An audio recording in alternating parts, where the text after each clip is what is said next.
Sudarlun, 9 mahasiswa dari Unit Kegiatan Mahasiswa atau UKM Mahasiswa Fakultas Ekonomi Pencinta Alam dan Lingkungan Hidup atau Metalik Universitas Syekh Kuala melakukan ekspedisi pendakian Gunung Leuser dari dinding selatan Labuan Haji, Aceh Selatan. Pendakian ini akan berlangsung dari 8 hingga 31 Desember 2021 dalam rangka updating data dan informasi serta peluang pengembangan atau pembukaan jalur pendakian baru melalui jalur tersebut. Penanggung jawab sementara Metalik USK Natasha Adelia mengatakan pendakian ke Puncak Leuser menjadi kegiatan tahunan yang merupakan rangkaian dari pendakian ke puncak gunung tertinggi di Aceh. Tim berangkat dari Banda Aceh menuju Labuan Haji Aceh Selatan pada 8 Desember 2021, kemudian pada 10 Desember langsung melakukan pendakian. Menurut Natasha, mereka memilih untuk melakukan pendakian melalui Labuan Haji karena jarang dilakukan.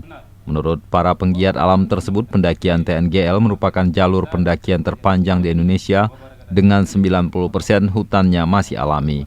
Bahkan dari beberapa sumber menyebutkan jalur ini termasuk pendakian terpanjang di Asia Tenggara.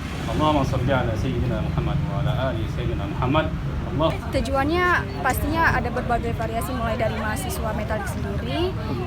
Tujuannya itu untuk melatih skill-skill yang mereka punya dan juga latihan-latihan yang selama ini mereka terapkan di sini, lalu kemudian dibawa ke alam bebas sana. Kemudian tujuannya untuk masyarakat, kita di sana nanti selain ada ekspedisi, kita juga akan ada melakukan sedikit penelitian yang gunanya untuk menggali kembali tentang ekowisata yang ada di sana, di Gunung Leuser tentunya.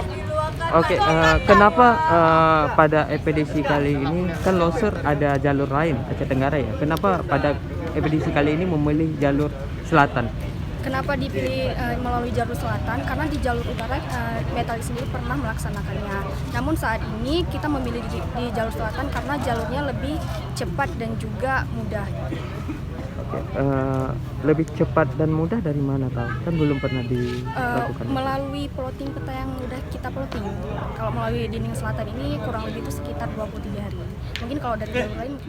Dari Banda Aceh, Henry, Serambion TV.